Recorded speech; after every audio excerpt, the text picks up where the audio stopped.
Good morning, it's February 17th, and this is To My Liberal Friends. If you listen to the Democrats on Capitol Hill and in the media, everything is fine in the government. There's very little fraud, and Trump and Musk should just quit stirring things up. Now, this is the same media that told us over and over that Joe Biden's gaffes were just something unique to him. They told us that he was sharp as a tack and in charge of everything in the White House. Over and over, his Secretary of Homeland Security, Alejandro Mayorkas, assured us the border was secure. Well, now the media is in full defense of the federal bureaucracy and their friends within the Democratic Party. They're in full throat that claims of government fraud and abuse are nothing more than a pretext for Musk and Trump administration to make sweeping reductions in both the federal expenditures and the federal workforce. And according to the New York Times, there was, quote, no evidence of Musk's sweeping claims that officials had approved money for fraudsters, end quote. Then on Friday, the Times reported that a Nevada woman pleaded guilty to filing more than 1,200 tax returns to, quote, fraudulently claim COVID-19 tax credits of nearly $100 million. She used the money to gamble at casinos, take vacations, and buy luxury cars, and purchase designer clothing from Dolce & Gabbana, Gucci, and Louis Vuitton. Government investigators had struggled to keep up with the pandemic-related fraud, focusing their efforts and limited resources on large multi-million-dollar cases, end quote. The story noted that, pointing to an estimate of Small Business Administration Inspector General, more than $200 billion, or at least 17% of the pandemic loans that the agency distributed, was awarded to potentially fraudulent actors. And that's another New York Times story. Now, someone should hold a meeting at the New York Times reporters to get them together and say, why are you saying one thing and you're saying another? But they're not alone. Washington Post reporter Aaron Bloch wrote an analysis trying to debunk Mr. Musk's fraud claims. They keep saying they've uncovered fraud, he says, but when pressed for evidence, they don't seem to have much of any. Perhaps because Mr. Musk could be sued for defamation if he publicly announced specific findings of fraud before they've been investigated and charged. Mr. Blake dismissed, without out of hand, a 2024 Government Accountability Office report that projected $233 billion to $521 billion in federal fraud each year. He claimed it's just a modeled estimate, not firm evidence. Well, the GAO based its estimate on fraud that's been uncovered. Most isn't, which is why the audit recommended ways for the government to prevent identified fraud, which is exactly what DOJ is trying to implement. Now, for being honest, it seems that when Democrats are in power, they come up with a few ideas about controlling fraud and abuse. Last summer, the Washington Post told us they had uncovered a massive Medicare fraud scheme.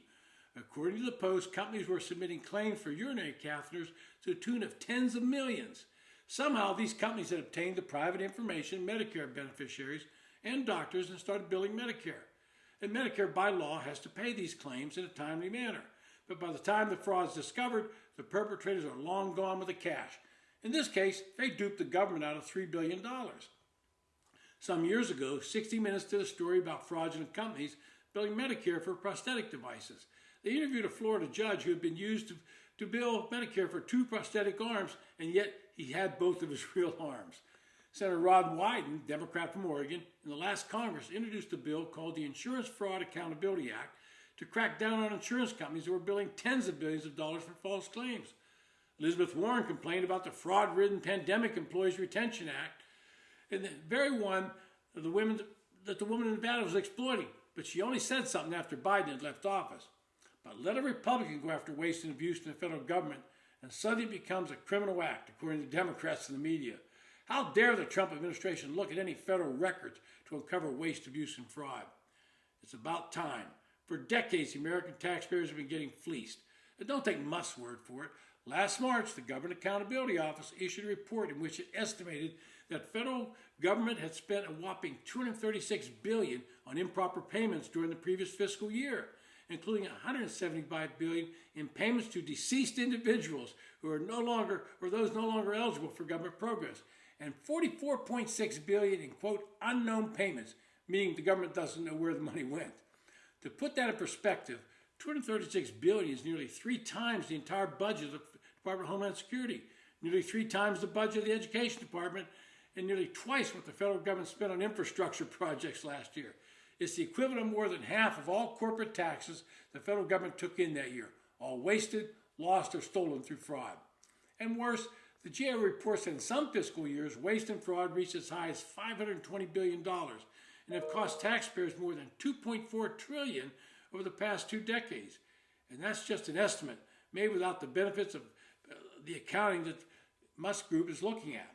In the end, Trump will continue to push for more accountability. And as he does this, he forced the Democrats to defend the indefensible.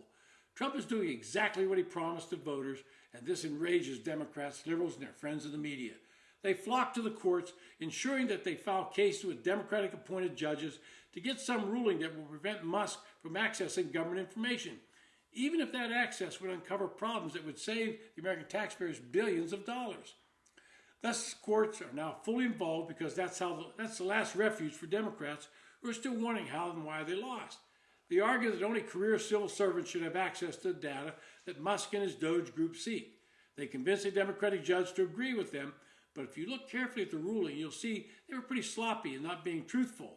They argued in that only federal employees, not special government employees or political appointees, should be able to access the data. They did this in the middle of the night so the Justice Department wouldn't have time to respond. But guess what? If you read the ruling, it does not extend to the Secretary of Treasury, Scott Bessent.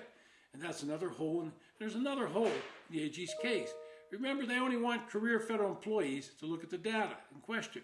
But then they had to ask Judge Vargas to amend the decision to allow federal contractors.